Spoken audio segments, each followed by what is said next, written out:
Hello everyone, welcome to study IQIS Hindi. This is Manish Shrivastava. जैसा कि आपको पता है, रोजाना सुबह 8 बजे एक इंपॉर्टेंट सेशन लेकर मैं आता हूं जिसमें साइंस के अलग अलग टॉपिक्स को हम डिस्कस करते हैं। आज हम पढ़ेंगे एक बहुत ही इंपॉर्टेंट टॉपिक रेस्पिरेटरी सिस्टम का, जिसको कहा जाता है क्रेब्स साइकिल। ये क्रेब्स साइकिल क्या होती है, इस पर काफी टाइम से हम लोग जो है कुछ कॉन्सेप्ट सीख रहे थे। जैसे हमने ग्लाइकोलिसिस पढ़ लिया था। ग्लाइकोलिसिस के बाद की जो स्टेप होती है उसमें क्रेब्स साइकिल होता है, जो कि आपका एरोबिक रेस्पिरेशन के अंदर आता है। मतलब जहां पर ऑक्सीकरण श्वसन होता है वहां पर आता है। तो आज उसको बहुत अच्छे से देखेंगे। तो आज के डेट में हम जो पढ़ने वाले हैं उसका नाम है क्रेब्स साइकिल। ये क्रेब्स साइकिल जो है बहुत ही इंपॉर्टेंट चीज है। इसी के कारण आपकी बॉडी में क्या बनती है, एनर्जी बनती है। ऊर्जा का जो निर्माण होता है वो इसी के द्वारा होता है। तो इसके बारे में आज अच्छे से हम सीख लेंगे कि भाई क्रेब्स साइकिल से हमारी बॉडी के अंदर किस तरीके से एटीपी का फॉर्मेशन होता है और ये एटीपी हमारे लिए किस तरीके से काम करता है और एनर्जी कैसे प्रोवाइड करता है। तो पूरा का पूरा प्रोसेस को ही आज हमको समझना है। इससे पहले कुछ क्वेश्चंस मैंने दिए थे, उनको डिस्कस कर लेते हैं। इसके अलावा कोई भी डाउट्स है इन सोशल मीडिया हैंडल पर जुड़ सकते हैं। लेक्चर की PDF दिए गए टेलीग्राम ग्रुप से आप डाउनलोड करेंगे। क्वेश्चन देखते हैं। सबसे पहला जो प्रोसेस था वो था कि the reaction of glycolysis are reversible, irreversible, both या नन ऑफ द अबव। अब ग्लाइकोलिसिस की प्रतिक्रिया क्या होती है, तो सबसे पहले हमको ग्लाइकोलिसिस समझना पड़ेगा। तो ग्लाइकोलिसिस, ये क्वेश्चन कई बच्चों को कंफ्यूजिंग लगा था, उनके लिए मैं थोड़ा सा एक्सप्लेन कर रहा हूँ। ग्लाइकोलिसिस मैंने कल भी बताया था, दो शब्दों से मिलकर बना है। एक है ग्लूको और एक है लाइसिस। लाइसिस का मतलब होता है ब्रेक डाउन होना, मतलब क्या हो जाना, इसका टूटना। और ग्लाइको मतलब ग्लूकोज। तो हमारे बॉडी के अंदर जो ग्लूकोज था, जो हमारी बॉडी में ग्लूकोज था वो हमारे ब्लड में था और ब्लड से चला गया कहाँ पे, ब्लड से चला गया सेल में। और सेल के अंदर कहाँ पे बात कर रहे हैं हम, साइटोप्लाज्म में। अब साइटोप्लाज्म में अगर ये ग्लाइकोलिसिस हो रहा है, मतलब आपका ग्लूकोज जो है टूट रहा है, और टूटने के बाद ग्लूकोज मैंने बताया था C6H12O6 होता है। तो यहां पर क्या चीज होती है कि यहां पर अगर हम देखते हैं तो यही आपका ये 6 कार्बन एटम का एक कंपाउंड है और ये किस में बदल जाता है, तो यही आपका 3 कार्बन एटम वाले में बदल जाता है, जिसको आप पाइरुवेट कहते हैं या पाइरुविक एसिड कहते हैं। तो बेसिकली ये चीज हुई कि भाई आपका जो भी ग्लूकोज था, ग्लूकोज पायरेट में बदल गया। कहां बदल गया, तो आपका साइटोप्लाज्म में बदल गया। अब क्या हो रहा है, अगर इस पाइरेट को मिल गया ऑक्सीजन, तो ऑक्सीजन मिलने के बाद ये चली जाएगी माइटोकॉन्ड्रिया में और माइटोकॉन्ड्रिया में बन जाएगा CO2 H2O और ATP। अब एनर्जी बन गई, तो क्या इसको कन्वर्ट किया जा सकता है वापस, तो आप बोलेंगे नहीं, अब तो एनर्जी बन गई, एनर्जी को यूज कर लिया। आपने जो है कुछ खाना खाया, कुछ खाना खाने के बाद आपने श्वास ली, श्वास लेने पर आपने ब्रीदिंग करने पर रेस्पिरेशन हुआ और रेस्पिरेशन के अंदर आपका ऑक्सीजन इस पाइरेट को तोड़कर आपको एनर्जी दे दिया। अब जब आपको एनर्जी मिल ही गई, आपने उस एनर्जी से कुछ भी खेल लिया, पढ़ लिया, एनर्जी यूटिलाइज कर ली, तो क्या ग्लाइकोलिसिस को आप वापस रिवर्स कर सकते हो, तो आप बोलोगे नहीं, ये तो रिवर्सिबल नहीं है, ये तो इरिवर्सिबल है। तो मान लिया इससे ये क्या हो गया, इरिवर्सिबल हो गया। लेकिन हम एक और कंडीशन लेकर चलते हैं। एक कंडीशन ये लेकर चल रहे हैं कि ग्लाइकोलिसिस का प्रोसेस हुआ जिसमें ये 2 कार्बन एटम 6 कार्बन से 3 कार्बन एटम में बदल गया, पाइरेट में बदल गया, लेकिन इसको ऑक्सीजन मिली ही नहीं। ऑक्सीजन नहीं मिलने पर ये जो कार्बन एटम थे फिर वापस कंबाइन हो गए और वापस कंबाइन होकर फिर ग्लूकोज बना दिया सेल के अंदर। तो ये तो प्रोसेस कैसी हो गई, ये हो गई रिवर्सिबल भी। तो इस कारण जो ग्लाइकोलिसिस का प्रोसेस है वो प्रतिवर्ती भी है और अचल भी है, दोनों है। क्यों है, जब उसको ऑक्सीजन मिल जाए तो ऑक्सीजन मिलने की स्टेट में ये एनर्जी बना देता है ATP, और अगर ऑक्सीजन नहीं मिला तो ये वापस रिकंबाइन भी हो सकता है। तो इसका मतलब क्या हो जाएगा हमारा करेक्ट आंसर, ये दोनों ही तरह की प्रोसेस है depending on the oxygen level. अगर ऑक्सीजन इसको मिल जाता है तो माइटोकॉन्ड्रिया में जाकर वो ATP बनाएगा, नहीं तो नहीं बनाएगा। तो सिंपल सा क्वेश्चन था। इसके बाद ग्लाइकोलिसिस अकर्स इन। अब ग्लाइकोलिसिस होता कहां है, ग्लाइकोलिसिस आपका सीधे सीधे अभी हमने देखा कहां पे होगा, साइटोप्लाज्म में होगा। और माइटोकॉन्ड्रिया में क्या होगा, तो आपका एरोबिक रेस्पिरेशन होगा। एरोबिक रेस्पिरेशन होगा मतलब यहां पर ऑक्सीकरण श्वसन होगा।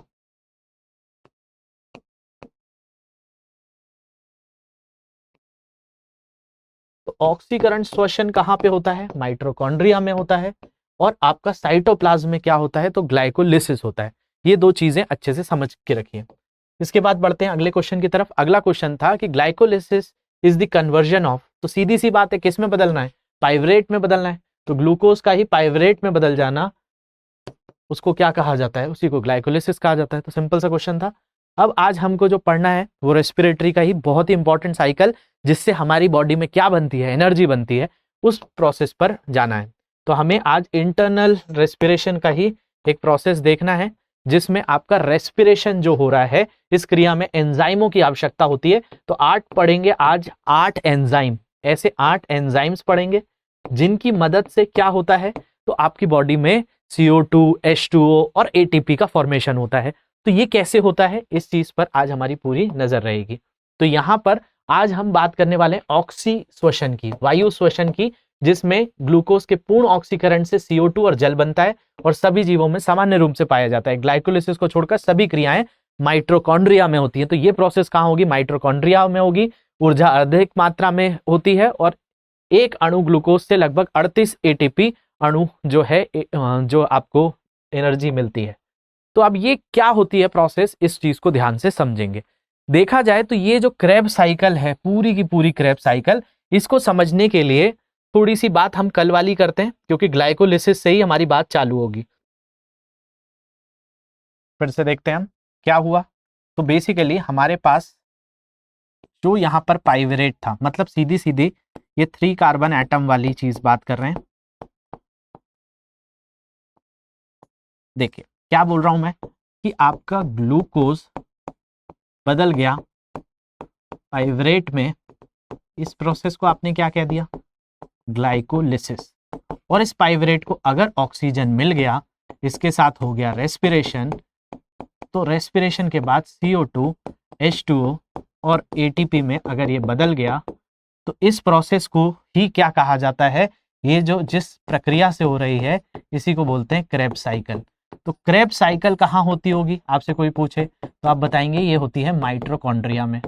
और माइटोकॉन्ड्रिया के अंदर जो प्रोसेस हो, जिसमें आपका ग्लूकोज मॉलिक्यूल जो टूट गया है, उस टूटने के बाद उससे आप ऊर्जा बना लो, उस प्रोसेस को ही कहा जाता है क्रेब चक्र। क्रेब साइकिल से ये प्रोसेस होती है। मतलब यहाँ पर ये पाइवरेट से CO2, H2 और ATP का बनना, ये किस प्रोसेस से हो रहा है? क्रेब साइकिल से हो रहा है। तो अब क्रेब साइकिल ये कहां पर हो रही होगी? आपको समझ में आ रहा होगा कि ये होती है आपके माइटोकॉन्ड्रिया के अंदर। ये पूरी चीजें माइटोकॉन्ड्रिया में हो रही हैं। तो इसमें जो है आपका, जो भी आपकी बॉडी में पाइवरेट था, इसका कन्वर्जन होता है। तो इसमें अलग अलग एंजाइम काम आते हैं। एसाइटेल आता है काम इसमें। इसके अलावा इसमें 8 एंजाइम्स होते हैं और इन 8 एंजाइम की मदद से कुछ कुछ चीजें बनती हैं। जैसे NADH बनता है, NADH के साथ साथ FADH भी बनता है। दिख रहा होगा आपको ये FADH2, NADH, ये एक NADH बन रहा है, यहाँ पर दूसरा NADH बन रहा है, यहाँ पर तीसरा NADH बन रहा है। तो मतलब 3 NADH बनते हैं यहाँ पे।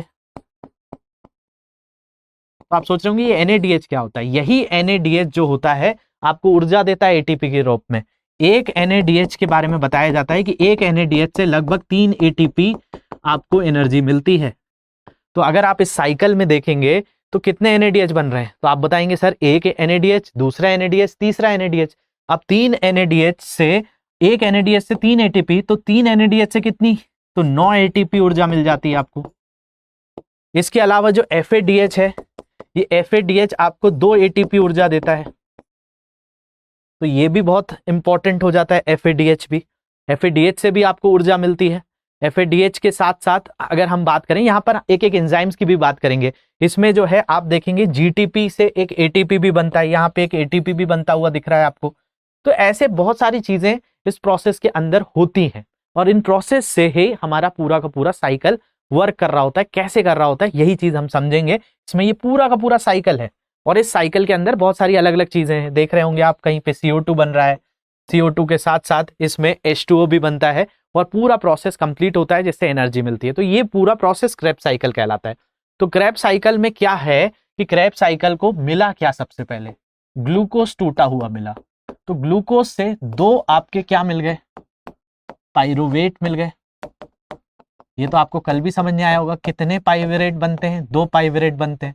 तो एक पाइवरेट से कुछ एक साइकिल होती है और दूसरे पाइवरेट से एक साइकिल और होती है।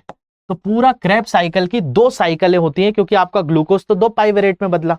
तो इसमें जो है इसका ऑक्सीडेशन होता है और ऑक्सीडेशन के बाद एसाइल जो एसिटाइल COA है यहाँ पे बनता है।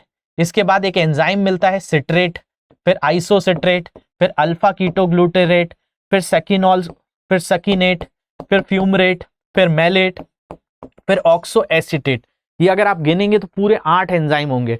और इन्हीं 8 एंजाइम्स के बीच में आप देखेंगे तो एक जगह GTP भी बन रहा है, एक जगह NADH भी बन रहा है, NADH, और यहाँ पर भी NADH, यहाँ पर FADH, इसके अलावा H2O, और बाद साथ में CO2 तो निकलती ही रहती है। तो पूरी तरह से आपकी 38 ATP एनर्जी भी हम बनाएंगे आज की क्लास में, CO2 भी निकालेंगे और आपका क्या निकलेगा, H2O भी निकलेगा। तो ये पूरा प्रोसेस होता है।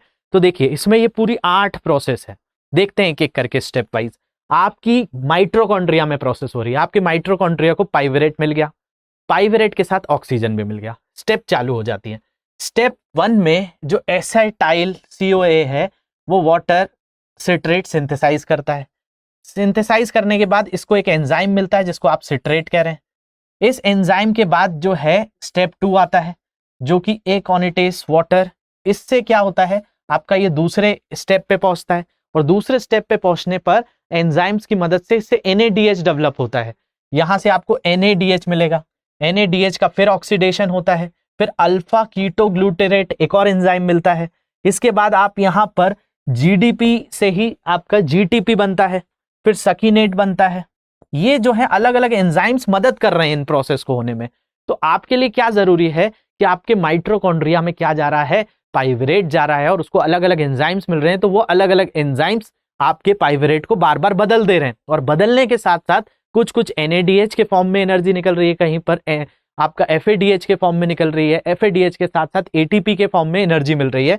तो ये एनर्जी कैलकुलेशन पूरा कहाँ चल रहा है, आपके माइट्रोकॉन्ड्रिया में। आपके माइट्रोकॉन्ड्रिया में ये सारे प्रोसेस हो रहे हैं।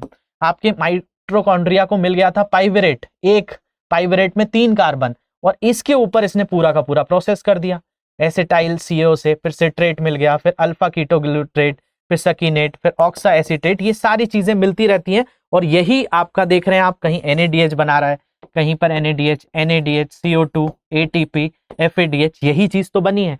तो अल्टीमेटली इस पूरी प्रोसेस से आपका पहले क्या हुआ था, तो पहले आपने देखा कि भाई ग्लूकोज जो था आपका, ये ग्लूकोज बन गया पाइवरेट में और पाइवरेट चला गया माइट्रोकॉन्ड्रिया में, और माइट्रोकॉन्ड्रिया में जाने के बाद ये पूरा प्रोसेस हो रहा है।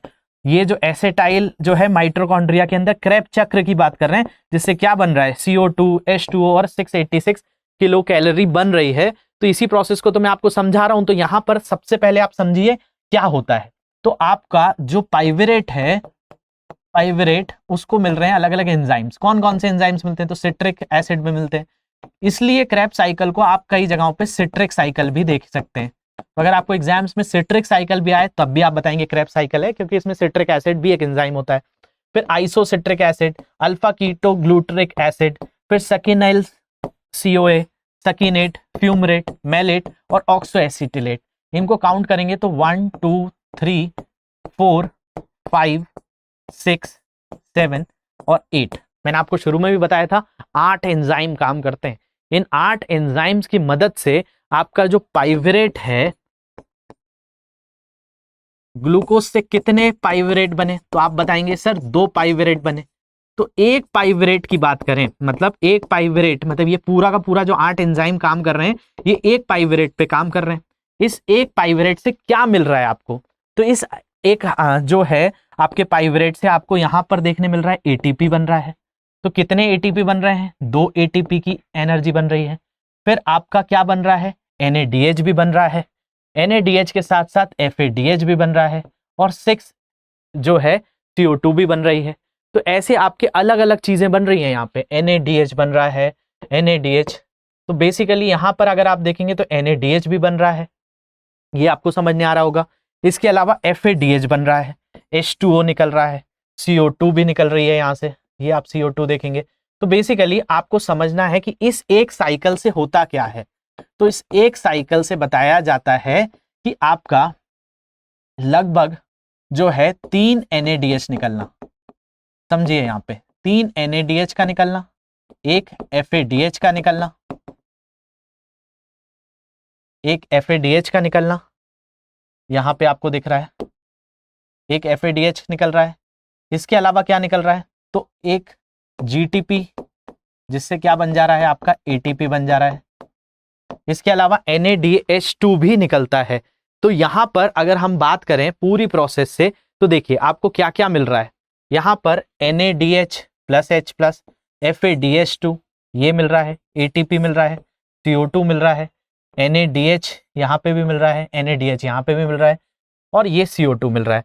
तो एक साइकिल में आपको 2 CO2 मिल गए, जिससे एक ATP की एनर्जी निकली, एक FDH निकला, 3 NADH निकले। अल्टीमेटली एक पाइवरेट की बात की जा रही है यहाँ पे, एक पाइवरेट से इतना चीजें बन रही हैं। तो अल्टीमेटली ग्लूकोज से तो 2 पाइवरेट बने थे। तो एक क्रेब साइकिल में अगर पूरा कैलकुलेशन किया जाता है, तो यहां से देखिए क्रेब चक्र के दौरान ATP की गणना कैसे की जाती, कैसे कैलकुलेट करते हैं। तो क्रेब चक्र के दौरान बने NADH2 कितने बने, तो 3 बने, ये मैंने आपको शुरू में भी बताया था। NADH से कितने बने, तो 3 NADH बने। एक NADH याद रख लेंगे, एक NADH से आपको कितनी एनर्जी मिलती है, एक NADH की बात कर रहे हैं हम, तो एक NADH से आपको मिलती है 3 ATP। आपके अल्टीमेटली कितने NADH बने, तो आप बोलेंगे सर 3 बने। एक NADH से 3 ATP, तो 3 × 3 कितना हो गया, तो 9 ATP किससे बन गया आपका, 9 बन गया आपका NADH से ही, समझिए ध्यान से। इसके अलावा एक जो बना है NADPH2 बना है, एक NAPH जो बना है PH2, यहां पर जो है आपका फॉस्फेट ग्रुप जो है हाइड्रिक के साथ बनता है, तो इसका भी कितना अणु बना है, तो एक अणु बना है, तो इससे भी 3 ATP ही मिलती है। तो अगर इसमें 3 ATP और जोड़ दी तो कितना बन गया, 12 ATP।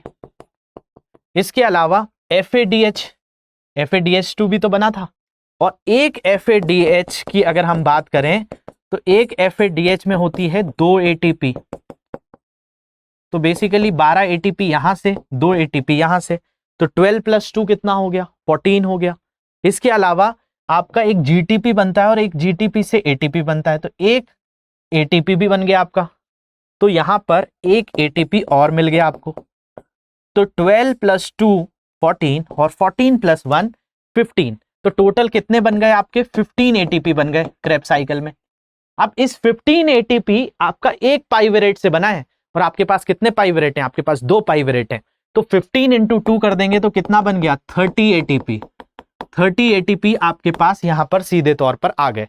अब आप बोलेंगे 38 कैसे बने, तो भाई केवल यही चीज थोड़ी होती है, ग्लाइकोलिसिस से भी तो एनर्जी निकलती है। तो देखिए ग्लाइकोलिसिस से बनी ATP कितनी होती है, तो 4 होती है। इसके अलावा ग्लाइकोलिसिस में लगी ATP कितनी होती है, तो 2 होती है। तो आपको टोटल कितना मिला, 2 मिला, 2 मिला। मतलब ग्लाइकोलिसिस से बनी ATP 4 एटम्स बने, जिसमें ग्लाइकोलिसिस प्रोसेस होने में भी तो कुछ एनर्जी लगी, तो फाइनली 2 ATP की एनर्जी आई। और ग्लाइकोलिसिस से बने H2, अब देखा जाए तो C6H12O6 ये था। अब इसमें से आपका 3 कार्बन एटम का एक ग्रुप अलग हुआ, तो क्या हाइड्रोजन भी तो अलग होता होगा, और इस हाइड्रोजन भी जो बनता है H2 ग्राही, इससे बनते हैं 2 अणु। अब यहां पर अगर हम बात करें तो कुछ तो पाइवरेट ले गया, बाकी जो H बना उसकी से भी कितनी एनर्जी मिलती है, तो 2 अणु मिलते हैं, मतलब 2 एटम्स मिलते हैं। तो ग्लाइकोलिसिस H2 ग्राही से बनी ATP कितनी होती है, तो ऐसे 3 यहां पर देखा जाए तो पाइवरेट जो होता है इस H में से 6 तो पाइवरेट ले जाता है, बचे 6 हाइड्रोजन जो है वो आपके बच जाते हैं, जिनसे 2-2 ATP एनर्जी मिलती है। तो एक H2 ग्राही से बनी जो ATP है वो आपकी एक से तो कितनी बन रही है, 2। अब बचे कितने हैं, 6 बचे हुए हैं। तो 6 में एक H2 आ गया, एक H2, दूसरा H2, तीसरा H2, ये 3 H2 बच गए। अब इन से कितना मिल रहा है आपको, 2-2 ATP मिलता जा रहा है। तो इनसे अगर हम बात करें, इससे 2 ATP, इससे 2 ATP, इससे 2 ATP, तो बन गए टोटल 6 ATP। और 2 ATP किससे मिलकर बने, तो ग्लाइकोलिसिस प्रोसेस से ही बने। तो ये पूरा 2 + 2 + 2 ये बन जाता है 8 ATP। मतलब ग्लाइकोलिसिस से आपको 2 मिले, बचे हुए हाइड्रोजन से आपको 6 मिले, तो 6 + 2 8। और ये वाला जो प्रोसेस है क्रेब्स साइकिल, तो क्रेब्स साइकिल में NADOH मिले कितने, 3 अणु, NADOH 1 अणु, FADH 1 अणु और ATP 1 अणु। अब इससे जो 3 बने, मैंने आपको बताया कि एक NADH से कितने मिलते हैं, 3 ATP, तो 3 NADH से कितने मिलेंगे, 9 ATP। NADH का एक अणु तो और हो गया 3 अणु। इसके अलावा FADH से मैंने बताया था, एक FADH से आपको 2 ATP, तो FADH का जो ATP है यहां पर 2 हो गया। इसके अलावा GTP से तो एक मिला ही है, तो 9 + 3 12, 12 + 2 14, 14 + 1 15। और ऐसे कितनी साइकिल होंगी, ये तो एक साइकिल की बात करी पाइवरेट की, और जब दूसरी साइकिल हो गई तो 30 ATP बन गया। तो श्वसन के दौरान कुल कितने बने, 8 + 30 38 ATP। और साथ साथ क्या निकली, तो CO2 गैस निकली और H2O निकली। वैसे आपके एग्जाम्स में ये क्रेब्स साइकिल का कैलकुलेशन नहीं आता है, आपको बस समझाने के लिए कि क्रेब्स साइकिल कैसे वर्क करती है। तो वहां पर 8 एंजाइम्स बनते हैं। आपके एग्जाम्स लेवल में इतनी चीजें नहीं पूछी जाती हैं, लेकिन अगर आपको कहीं से भी लगता है तो आप इन चीजों को इंक्लूड करेंगे। क्रेब्स साइकिल में अगर 2-3 एंजाइम्स के भी नाम लिख दीजिए, जैसे आप एसीटेट का नाम लिख दीजिए, सिट्रिक एसिड का नाम लिख दीजिए, मैलेट का नाम लिख दीजिए, सक्सिनेट का नाम, कोई भी नाम याद आ रहा है, और ये आप जरूर याद रख लीजिए। ये कैलकुलेशन भी लिख देंगे तो आपको नंबर जरूर मिलेंगे कि एक NADH से कितने ATP बनते हैं, तो 3 ATP, FADH से तो 2 ATP, GTP से कितनी, 1 ATP। और इस तरीके से इस कैलकुलेशन को आप कर सकते हैं। तो फाइनली आपको 38 ATP एनर्जी मिल जाती है। तो बेसिकली रेस्पिरेशन के अंदर ये चीजें मैंने आपको बता दी हैं। इसकी कुछ डिजीजेस वाला पार्ट है वो हम जरूर करेंगे, उसके बाद कुछ MCQs लेकर इस चैप्टर को कंप्लीट करेंगे। अब देखिए, Krebs cycles occur in aerobic respiration due to, इसका आंसर देना है आपको। भाई ऐसा क्यों होता है कि जो क्रेब चक्र है उसको ऑक्सीजन की जरूरत पड़ी। एरोबिक श्वसन में क्रेब चक्र किसके कारण होता है, इलेक्ट्रॉन परिवहन श्रृंखला को संचालित करने के लिए एरोबिक स्थिति की आवश्यकता होती है, इलेक्ट्रॉन ट्रांसपोर्ट के लिए, ऑक्सीजन रिएक्टेंट होता है, ऑक्सीजन कैटलिस्ट होता है, या ऑल ऑफ द अबव। तो इसको आपको बताना है ऊपर के सभी क्यों ऐसा हुआ है। अगला क्वेश्चन है, which of the following is not form during the Krebs cycle. निम्नलिखित में कौन सा क्रेब चक्र के दौरान नहीं बनता है, lactate, isocitrate, succinate, both A and B। तो ये आप बताइए। इसके अलावा तीसरा क्वेश्चन है, the wind pipe is also called, wind pipe को क्या कहा जाता है, कंठ नली, फेफड़े, ट्रैकिया, ग्रास नली या इसोफेगस। तो इसके आंसर्स आप देंगे। इसके अलावा कोई डाउट्स होंगे इन सोशल मीडिया हैंडल पे मुझसे जुड़ सकते हैं। लेक्चर की PDF यहां से डाउनलोड करेंगे, और भी कोई डाउट्स होंगे तो आप मुझे जरूर बताएंगे। Thank you very much for watching this, have a great day.